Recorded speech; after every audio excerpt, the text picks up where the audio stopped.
Warning: this common pain medication is silently affecting your memory after 60. Have you ever walked into a room and completely forgotten why you went there in the first place? Or perhaps you've misplaced your glasses only to find them perched right on top of your head. For many of us over 60, these little memory hiccups have become an almost expected part of aging. We laugh them off, blame them on getting older, and move on with our day. But what if I told you that something as common as the pain medication in your medicine cabinet might be making these memory issues significantly worse? I remember meeting Dorothy at a community center in Minneapolis last year. At 73, she had always prided herself on her sharp mind. She was the family historian, the one who remembered everyone's birthdays without fail, and the reigning champion at the center's weekly trivia nights. But over the course of about 8 months, she noticed something changing. She was forgetting appointments, struggling with names of people she'd known for years, and even getting lost on her regular walking route through the neighborhood she'd lived in for over 4 decades. "I thought it was just age catching up with me," Dorothy told me, her fingers nervously twisting the gold wedding band she still wore 5 years after losing her husband, Harold. "I was terrified it might be the beginning of Alzheimer's. My doctor ran tests, asked questions, but everything came back normal. It wasn't until her pharmacist noticed the combination of medications she was taking that the real culprit emerged. The over-the-counter pain medication she'd been taking daily for her arthritis was silently affecting her cognitive function. Dorothy's story isn't unique. Across America, millions of seniors are experiencing similar issues without realizing the possible connection to something they consider perfectly safe: their pain medications.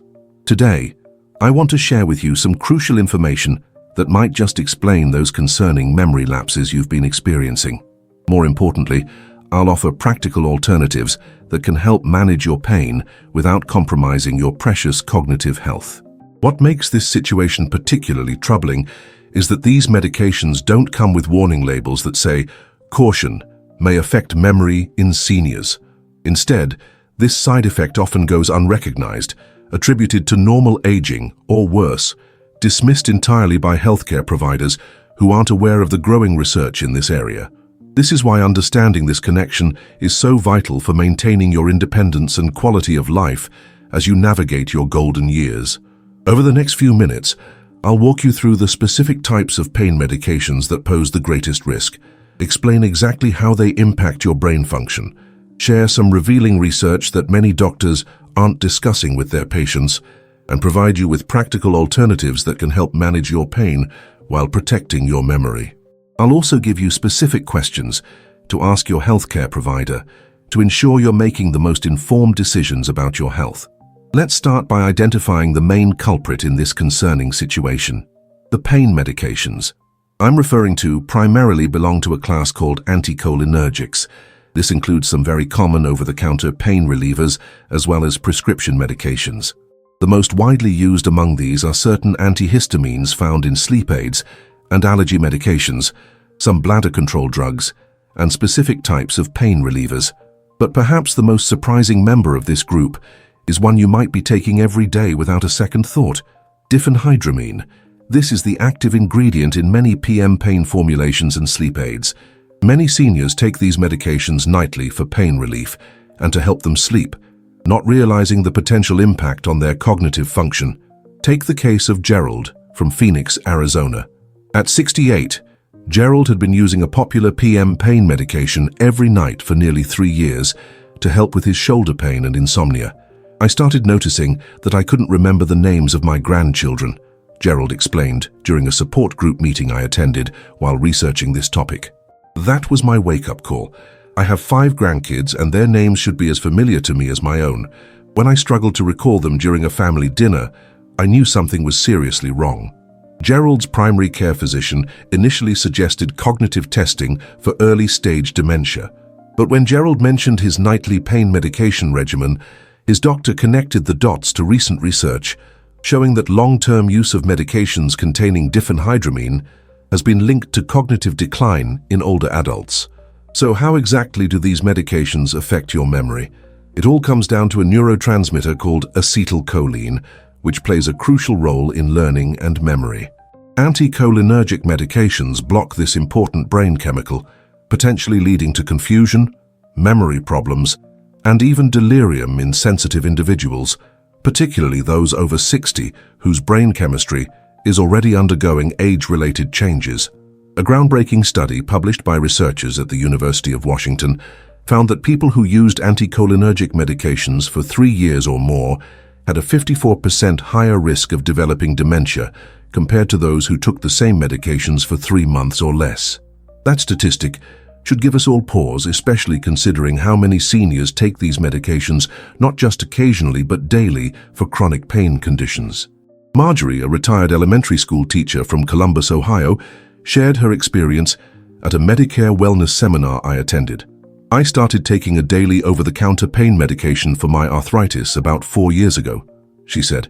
"Within 2 years, I began having such significant memory problems that I couldn't remember the plots of books I was reading. I had to drop out of my book club because I was too embarrassed to admit I couldn't follow the stories anymore." After working with a geriatric specialist who recognized the possible medication connection, Marjorie transitioned to alternative pain management strategies. "Within 3 months, I noticed a dramatic improvement in my memory.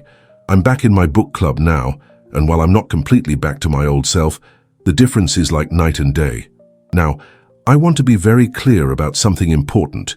You should never stop taking any medication without consulting your healthcare provider first. Some medications need to be tapered gradually, and suddenly stopping certain prescriptions can cause serious health problems. What I'm advocating for is awareness and informed conversations with your healthcare team. So what are the specific medications you should be concerned about? The highest risk comes from medications with strong anticholinergic properties.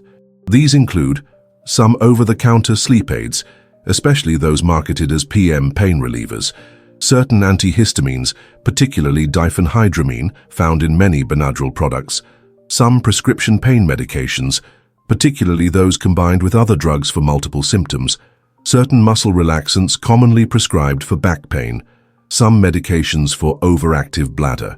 What's particularly concerning is that many seniors are taking not just one but multiple medications with these properties.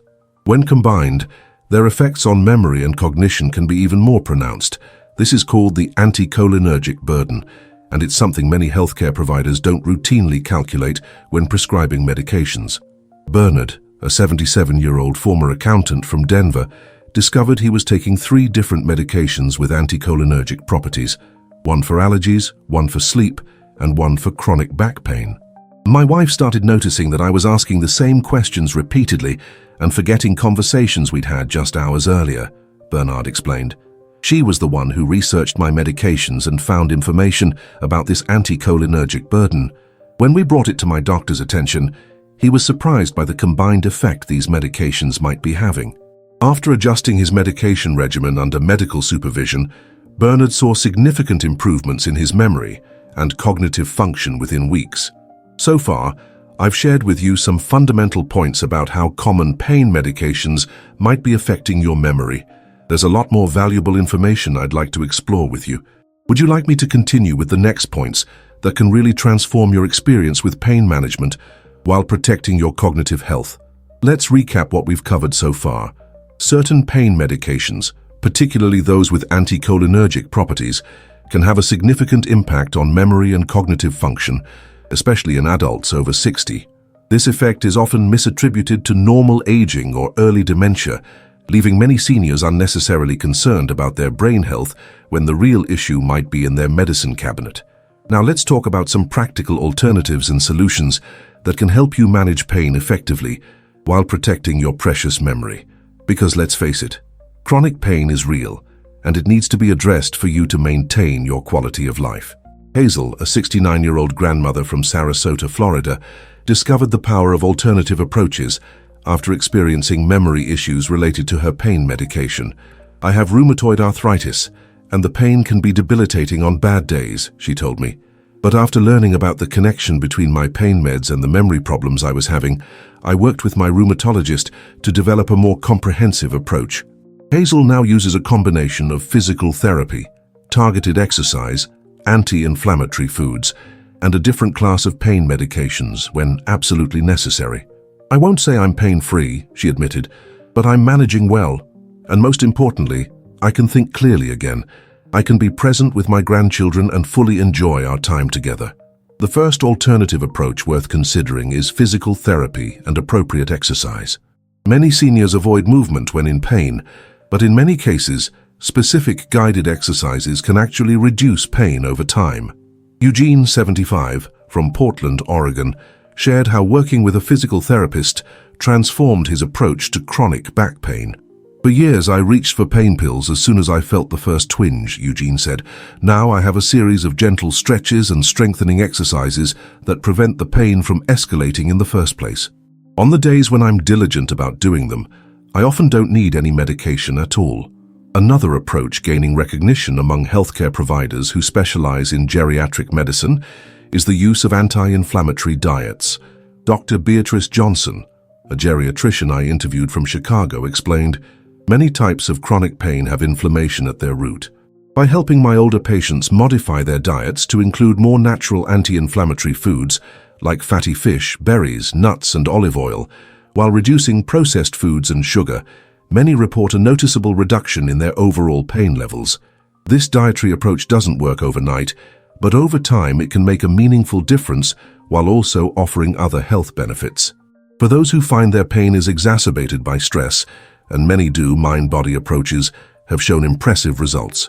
Mabel, an 82-year-old from Austin, Texas, discovered the power of meditation for her chronic neck pain. "I was skeptical at first," she admitted with a chuckle.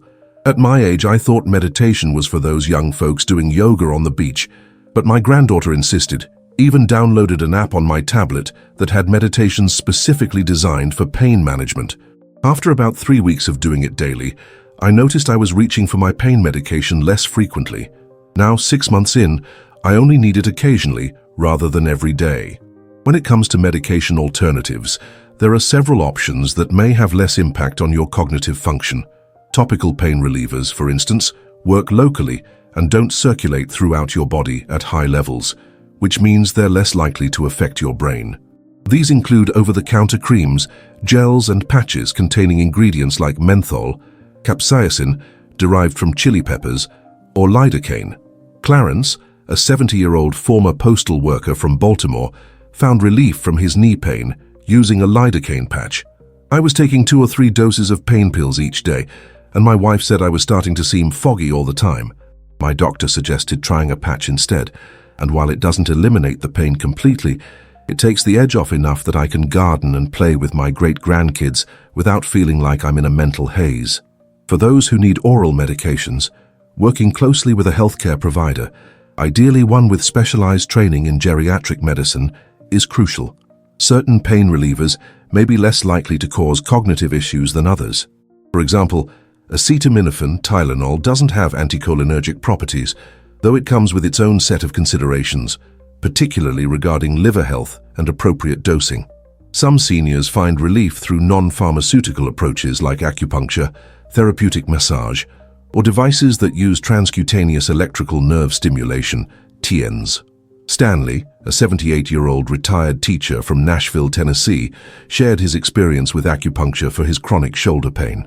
"I was extremely skeptical, but desperate after experiencing memory problems with my prescription pain medication. After 4 sessions of acupuncture, I was able to reduce my medication by half, and after 8 sessions, I only need it occasionally. My memory has improved dramatically, and I've even started learning Spanish, something I never would have attempted when I was having cognitive issues."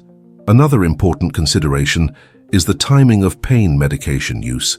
If you find you absolutely need to use medications with potential cognitive effects, taking them before bed, as long as they don't disrupt your sleep, might minimize their impact on your daytime cognitive function.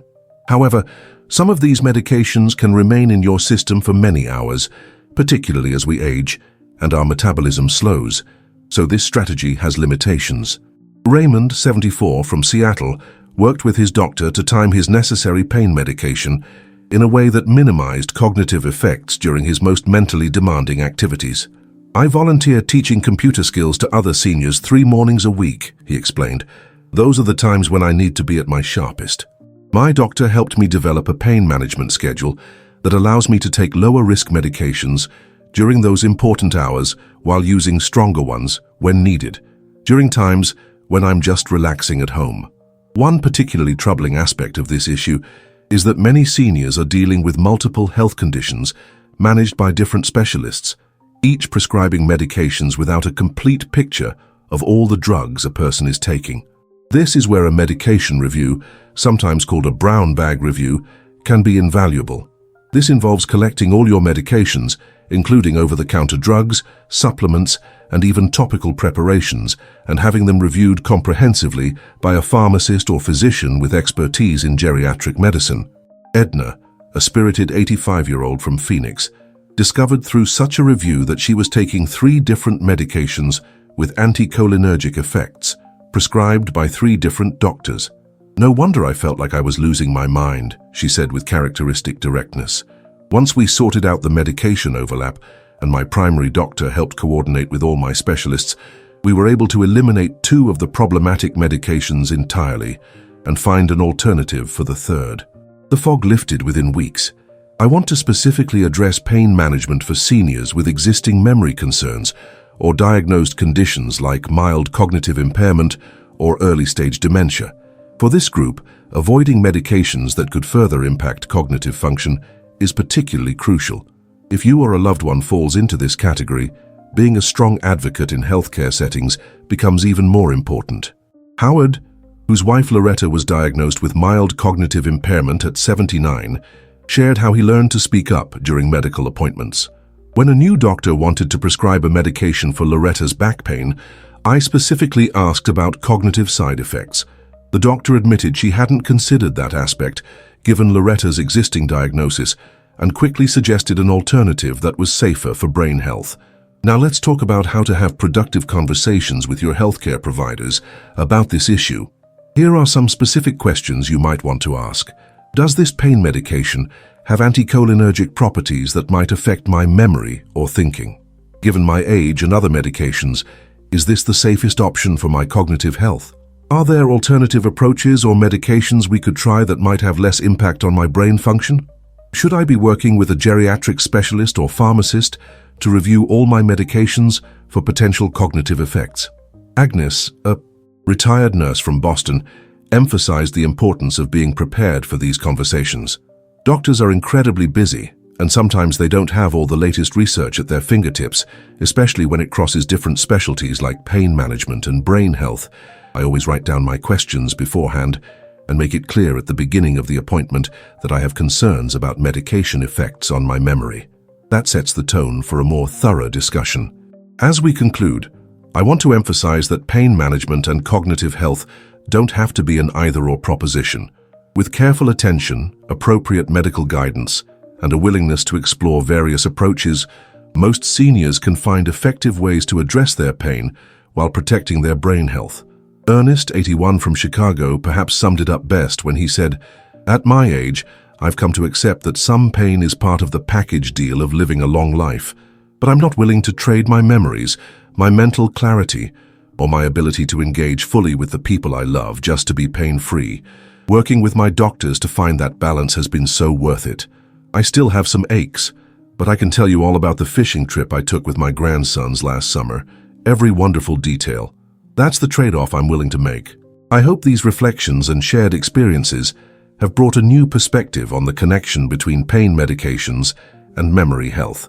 If any specific point resonated with you, or if you have other strategies that worked in your journey, please share in the comments below. Each shared story might be exactly what someone else needs to hear today. If you found this information valuable, please give this video a thumbs up and consider sharing it with friends or family members who might benefit. Perhaps someone you know who's been experiencing unexplained memory issues while managing chronic pain. Your participation helps our community grow and allows me to continue creating meaningful content about the challenges and joys of this phase of life. Thank you for joining me today, and I hope to see you again in our next video about protecting your brain health as you age.